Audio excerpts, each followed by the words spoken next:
జగిత్యాల జిల్లా నుంచి ఇవాళ ప్రధాన వార్తలు పరిశీలిస్తే జగిత్యాల జిల్లా కేంద్రంలో అమానవీయ ఘటన చోటు చేసుకుంది. జగిత్యాల జిల్లా కేంద్రంలోని ప్రధాన ఆసుపత్రిలో ఇప్పటికే పలువురు సస్పెండ్ అయినప్పటికీ వారి తీరు మారట్లేదు. నిన్న ఆసుపత్రిలో ట్రీట్మెంట్ కోసం వచ్చిన ఓ రాజనర్సు అనేటువంటి ఆ వ్యక్తి ట్రీట్మెంట్ పొందుతుండగా ఆయన భార్యకు పూర్తి స్థాయిలో అస్వస్థతకు గురైంది. ఈ క్రమంలో ఆమె అదే బెడ్లో పడుకునగా తాము ఇక్కడ ఎందుకు పడుకున్నామంటూ ఆమెను అక్కడి నుంచి వీల్ చైర్లో బయట పడవేశారు. దీంతో భార్య భర్తలు ఇద్దరు కూడా హాస్పిటల్ ముందే అక్కడే ఉన్నటువంటి పరిస్థితి గమనించినటువంటి స్థానికులు పోలీసులకు సమాచారం ఇవ్వగా తిరిగి ఆసుపత్రిలో జాయిన్ అయ్యారు. ఇది మొత్తంగా కూడా తీవ్ర కలకలం రేపుతుండగా ఉన్నతాధికారులు దీనిపై సీరియస్గా ఉండి ప్రస్తుతం విచారణ చేస్తున్నారు. అసలు ఈ విధంగా ఎందుకు ప్రవర్తించాల్సి వచ్చిందన్న దానిపైన ఇటు ఎంక్వైరీ అయితే కొనసాగుతోంది.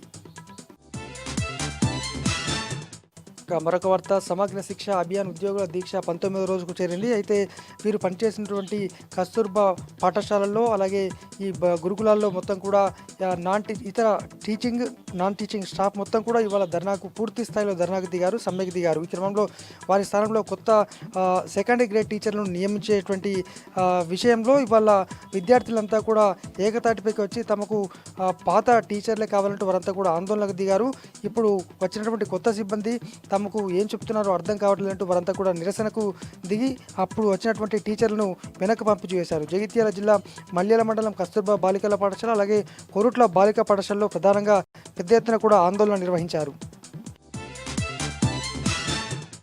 మరొక వార్త, ఇందిరమ్మ ఇండ్లలో పూర్తి స్థాయిలో అన్యాయం జరిగింది. ఎందుకంటే తాము ఇందిరమ్మ ఇండ్లకు ప్రజాపాలనలో భాగంగా అప్లై చేసుకున్నప్పటికీ తమకు ఆన్లైన్లో చూపెట్టడం లేదు. ఫలితంగా తమకు సర్వే చేసేందుకు వచ్చినటువంటి అధికారులు తమకు సర్వే చేయకుండానే వెళ్ళిపోతున్నారు. పూర్తి స్థాయిలో తమకు న్యాయం చేయాలి. ఎందుకంటే ప్రజాపాలనలో భాగంగా తమకు ఇండ్లు లేవని దరఖాస్తులు సమర్పించినప్పటికీ కూడా తమకు ఎటువంటి న్యాయం దక్కలేదు. మరి ఆన్లైన్లో ఎందుకు నమోదు కాలేదు?